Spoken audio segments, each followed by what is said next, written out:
Atos dos Apóstolos. Capítulo 37. A última viagem de Paulo a Jerusalém. Paulo tinha grande desejo de alcançar Jerusalém antes da Páscoa, para que assim tivesse uma oportunidade de encontrar-se com os que vinham de todas as partes do mundo para assistir à festa. Acariciava sempre a esperança de servir, de algum modo, como instrumento na remoção dos preconceitos de seus patrícios incrédulos, a fim de que fossem levados a aceitar a preciosa luz do Evangelho. Desejava também visitar a igreja de Jerusalém e levar-lhes os donativos que as igrejas gentílicas enviavam para os irmãos pobres da Judéia. E por essa visita esperava promover mais firme união entre os judeus conversos e os conversos gentios. Tendo completado seu trabalho em Corinto, determinou navegar diretamente para um dos portos na costa da Palestina. Havia-se tomado todas as disposições e ele estava prestes a tomar o navio quando teve aviso de uma trama dos judeus para tirar-lhe a vida. Até então, tinham sido frustrados todos os esforços dos adversários da fé para acabar com a obra do apóstolo. O êxito que alcançou a pregação do Evangelho havia despertado de novo a ira dos judeus. Chegavam de cada canto informações da disseminação da nova doutrina, segundo o qual os judeus eram libertos da observância dos ritos da lei cerimonial. E os judeus eram admitidos a iguais privilégios com os judeus como filhos de Abraão.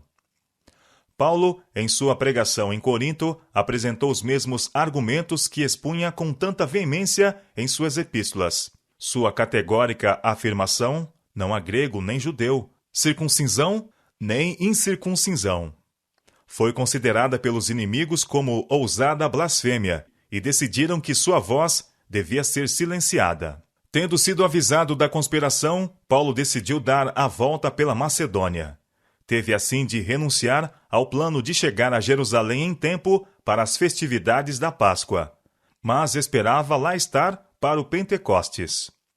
Na companhia de Paulo e Lucas estavam Sópater, de Bereia, e dos de Tessalônica, Aristarco e Segundo, e Gaio, de Derbe, e Timóteo, e dos da Ásia, Tíquico e Trófimo. Atos capítulo 20, verso 4.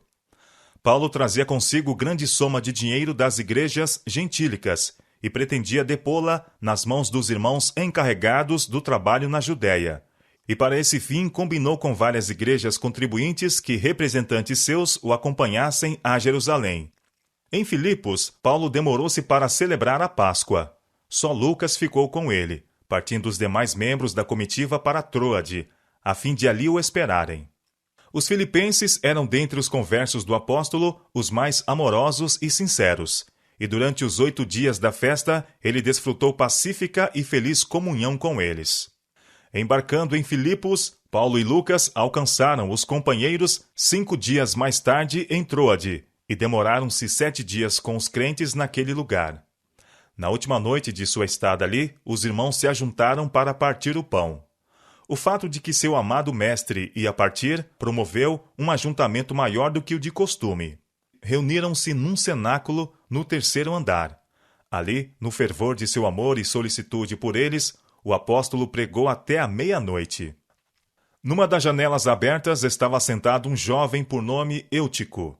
Nessa perigosa posição, adormeceu e caiu no solo. No momento tudo era susto e confusão. O jovem foi levado morto, e muitos se acercaram dele com gritos e lamentações. Mas Paulo, passando por entre os irmãos atribulados, abraçou-os e fez uma fervorosa oração para que Deus restaurasse a vida ao morto. Sua petição foi atendida. Sobrepondo-se aos clamores e lamentações, ouviu-se a voz do apóstolo dizendo: não vos perturbeis, que a sua alma nele está. Com júbilo, os crentes voltaram a se reunir no cenáculo. Havendo participado da comunhão, Paulo ainda lhes falou largamente até a alvorada. Atos capítulo 20, versos 10 e 11. O navio em que Paulo e seus companheiros deviam prosseguir viagem estava prestes a partir e os irmãos apressaram-se a subir a bordo. O apóstolo, porém, preferiu tomar o caminho mais perto por terra, entre Troade e Assos, encontrando-se com seus companheiros nesta cidade. Isto lhe deu um pouco de tempo para meditação e oração. As dificuldades e perigos relacionados com sua próxima visita a Jerusalém, a atitude da igreja ali para com ele e sua obra, bem como a condição das igrejas e o interesse da obra do Evangelho em outros campos, eram assuntos de ardente e solícito pensar, e ele aproveitou essa oportunidade especial para buscar de Deus força e guia. Enquanto os viajantes navegavam rumo ao sul, para Assos, passaram pela cidade de Éfeso, que fora por tanto tempo cenário dos trabalhos do apóstolo. Paulo havia desejado muito visitar a igreja ali, pois tinha importante instrução e conselho a dar-lhes. Havendo, porém, ponderado, determinou apressar-se, pois desejava estar, se lhe fosse possível, em Jerusalém no dia do Pentecostes. Atos capítulo 20, verso 16. Chegando, porém, a Mileto, cerca de 50 quilômetros de Éfeso, soube que lhe seria possível comunicar-se com a igreja antes que o navio partisse. Enviou, portanto, uma mensagem imediatamente aos anciãos, pedindo para que viessem depressa a Mileto, para que pudesse vê-los antes de continuar a viagem. Em resposta a seu chamado, vieram, e ele lhes dirigiu palavras ardentes e tocantes, de admoestação e despedida. Vós bem sabeis, disse ele, desde o primeiro dia em que entrei na Ásia, como em todo esse tempo me portei no meio de vós, servindo ao Senhor com toda a humildade e com muitas lágrimas e tentações, que pelas ciladas dos judeus me sobrevieram. Como nada que útil seja, deixei de vos anunciar e ensinar publicamente e pelas casas, testificando, tanto aos judeus como aos gregos, a conversão a Deus e a fé em nosso Senhor Jesus Cristo. Atos capítulo 20, versos 18 a 21. Paulo sempre exaltara a lei divina. Ele havia mostrado que não há poder na lei para salvar os homens da penalidade da desobediência, que os pecadores precisam arrepender-se de seus pecados e humilhar-se perante Deus, em cuja justa ira incorreram pela transgressão de sua lei, e precisam também exercer fé no sangue de Cristo como o único meio de perdão. O Filho de Deus havia morrido como sacrifício por eles, e havia subido ao céu para permanecer como seu advogado perante o Pai. Mediante arrependimento e fé, podiam ficar livres da condenação do pecado, e pela graça de Cristo, ser capacitados daí por diante a render obediência à lei de Deus. E agora, continuou Paulo, eis que, ligado eu pelo Espírito, vou para Jerusalém, não sabendo que lá me há de acontecer, senão o que o Espírito Santo de cidade em cidade me revela, dizendo que me esperam prisões e tribulações. Mas em nada tenho a minha vida por preciosa, contanto que cumpra com alegria a minha carreira, e o ministério que recebi do Senhor Jesus, para dar testemunho do Evangelho da graça de Deus. E agora, na verdade, sei que todos vós, por quem passei pregando o reino de Deus, não vereis mais o meu rosto. Atos capítulo 20, versos 22 a 25. Paulo não pensava em dar esse testemunho, mas enquanto falava, veio sobre ele o espírito de inspiração, confirmando seus pressentimentos de que esse seria seu último encontro com os irmãos efésios. Portanto, no dia de hoje, vos protesto que estou limpo do sangue de todos, porque nunca deixei de vos anunciar todo o conselho de Deus. Atos capítulo 20, versos 26 e 27. Nenhum temor de causar escândalo, nenhum desejo de amizade ou de aplausos poderiam levar Paulo a reter as palavras que Deus lhe dera para a instrução deles, advertência ou correção. Dos seus servos, hoje Deus requer coragem na pregação da palavra e na exposição de seus preceitos. O ministro de Cristo não deve apresentar ao povo apenas as verdades mais agradáveis, retendo outras que lhes possam causar mágoa. Deve ele observar com profundo interesse o desenvolvimento do caráter. Se vir que alguém no rebanho está acariciando o pecado, precisa, como fiel pastor, dar-lhe instrução da palavra de Deus que se aplica ao caso. Permite-se-lhes ele prosseguirem confiadamente sem advertência, e seria responsabilizado por sua perdição. O pastor que cumpre seu alto encargo deve dar a seu povo fiel instrução sobre cada ponto da fé cristã, mostrando-lhes o que precisam ser e fazer para se apresentarem perfeitos no dia de Deus. Unicamente aquele que é fiel ensinador da verdade poderá, ao fim de seu trabalho, dizer como Paulo: estou limpo do sangue de todos. Atos capítulo 20, verso 26. Olhai por vós, advertiu o apóstolo a seus irmãos, e por todo o rebanho sobre que o Espírito Santo vos constituiu bispos para apacentardes a igreja de Deus, que ele resgatou com seu próprio sangue. Atos capítulo 20, verso 28. Se os ministros do Evangelho mantiverem sempre em mente que estão tratando com a aquisição do sangue de Cristo, terão mais profundo senso da importância de seu trabalho. Devem ter cuidado de si e do rebanho. Seu próprio exemplo deve ilustrar e fortalecer suas instruções. Como ensinadores do caminho da vida, não devem dar ocasião de ser blasfemada a verdade. Como representantes de Cristo, devem manter a honra de seu nome. Mediante devoção, pureza de vida, pia conversação, devem provar-se dignos de sua alta vocação. Os perigos que assaltariam a igreja de Éfeso foram revelados ao apóstolo. Eu sei isto, disse, que depois da minha partida entrarão no meio de vós lobos cruéis, que não perdoarão ao rebanho, e que dentre vós mesmos se levantarão homens que falarão coisas perversas, para atraírem os discípulos após si. Atos capítulo 20, versos 29 e 30. Paulo tremia pela igreja quando, olhando para o futuro, via os ataques que ela sofreria de inimigos externos e internos. Com solene fervor, exortou seus irmãos a guardar vigilantes seu sagrado depósito. Como exemplo, apresentou-lhes seu próprio infatigável trabalho entre eles. Portanto, vigiai, lembrando-vos de que durante 3 anos não cessei, noite e dia, de admoestar com lágrimas a cada um de vós. Atos capítulo 20, verso 31.